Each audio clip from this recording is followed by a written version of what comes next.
Hey everyone, it's me, Chris from Body Nova Fitness Coaching, and I got a message from one of my friends, Ghost or Austin Lindsay, and he asked me. He sent me a video, and in the video there's a guy. He can only do about roughly 10 pull-ups, and what he was trying to do to improve his pull-ups was do 100 pull-ups every day for 30 days to gauge his improvement. And now, admittedly, the guy says he's not a personal trainer. He's not a fitness person. You know, at some point he talked to some fitness people, which was probably the smartest thing he did in this pursuit. So you kind of give him a pass, but outside of the obvious reason, which I had to be woke up to why he did it, outside of the obvious reason, he needed some help, and there was much smarter ways for him to do that. And here's why. Okay, here's the problem with that.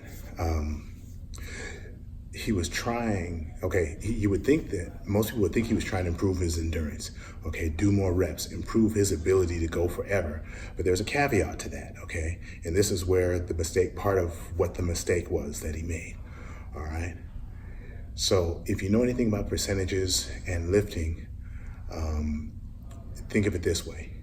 He could only do 10 pull-ups, all right? So his 10 rep max is his body weight, which is irrelevant. So he's doing 10 reps at a certain weight, okay? 10 reps corresponds with 75% of your 1 rep max. I know they got all these Instagram charts up here and stuff like that where basically from my end, because I understand it, those numbers are made up by them because they don't match up with the reps. You know, at 95%, you're doing 1 to 2 reps, of your 1 rep max. So at 10 reps, it's about 75% of your 1 rep max.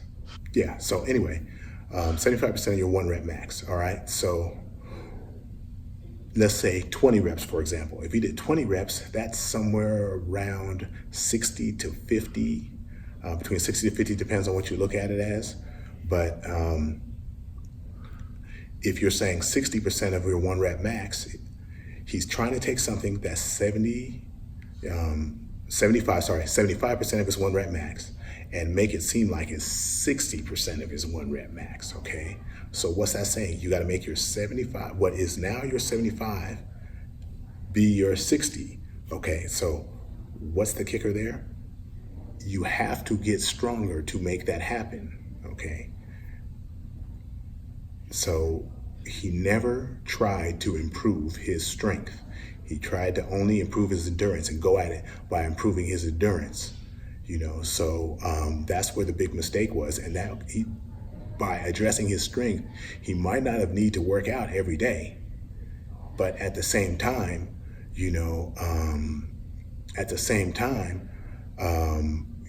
get more reps, because he did that every day for 30 days, and I think he didn't get much more than 6 or 7 reps extra for his max on the chin-ups, which if he rested probably 2 weeks, it probably would go up again because he overtrained himself. So think of it in terms of that, He wanted to improve their endurance.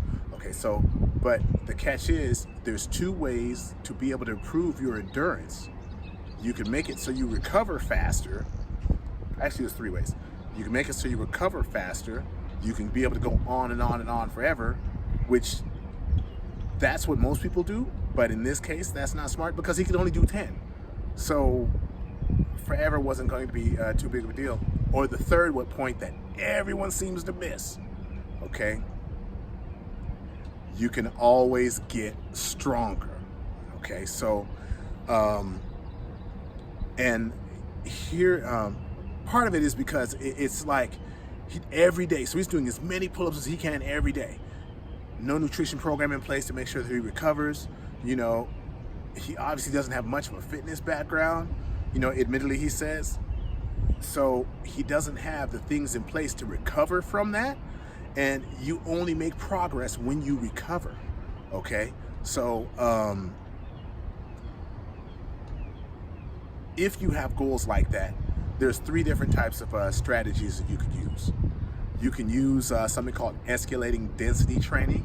And when I've done it, it's always been like you would take a certain time. And for this time, you're going to get as many reps as you can in. But again, that's going to be geared towards going as long as possible, being able to go longer. Okay, you can cause some great muscle damage, you can improve your endurance, you can create some good fat loss, and that's a good way to do that. All right, and of course, you can do something similar to what he did. But what I would have done in a case like this is they have a little concept. It's called undulating periodization. And if you ever heard of something undulate, it's like, think of it as like, well, this might be dating me and be kind of old. Cameo had a song back in the 80s called Back and Forth. All right, and to undulate is just simply to go back and forth. So for this guy, instead of every day, let's say he did 3 times a week at his pull-ups, he could have did day 1, try to increase his endurance. You know, maybe hit as many as he can. He could have did a time set. He could have said, okay, 30 seconds, I'm gonna hit as many pull-ups as I can. I'm gonna rest, and then I'm gonna do it again. All right. 2, he could have done density. He said, okay, and the people in the video, they had told him at one point he needed to add other exercises. So in this case, he could have alternated with a shoulder press, you know, or overhead press, or push-up or bench press, chest press, whatever. Alternating between the 2 exercises, because they would improve other areas where he's weak, 1, and 2, all of that lactic acid and all those fatigue products wouldn't pool in one area. Okay, so when he's trying to do this density thing, if he goes 10 minutes, he can just go back and forth, back and forth, back and forth, instead of just waiting to do pull-ups for 54 minutes, where there was in that video. All right. Now here's a smarter point. He was trying to improve the amount of pull-ups he did. Now, the smartest way to do that would have been to get him stronger. If he gets stronger at the same body weight, assuming that he's not going to get incredibly heavier or incredibly lighter, you know, significantly lighter, at the same weight, he would have been taxed less, so he would have been able to do more reps. So what I would have done was, day 1, have a density program. Maybe do escalating density. Maybe, or a time set. Hit as many reps as you can in 30 seconds, 40 seconds, or whatever, and keep increasing that. Or the density thing, where it's 10 minutes and I'm alternating between the 2 exercises. Day 2, you know, he could do 10, so maybe he goes for something he can do 6 times. He does 5 or 6 sets, and he straps a weight to himself and goes for only 6 reps, maybe 5 sets of 6 reps. Okay, so now he's getting stronger, and his ability to fight off fatigue gets better, and he's alternating between the 2. He's not wasting 54 minutes doing pull-ups. I mean, and he did that, and he didn't really improve that much. I think he only improved by like about 6 or 7 pull-ups over the course of a month, which, for spending that much time on it, eventually it caught up to him, and he had to take a day off. So I'm saying all this to say is, sometimes when you guys have goals that are based with endurance, especially if you have a low starting out point in fitness, the typical endurance try to go longer forever at the same workload isn't going to be helpful if you're not already strong. If strength is a weakness, the endurance to improve strength fast is going to pay off minimally. You want to add some strength in there.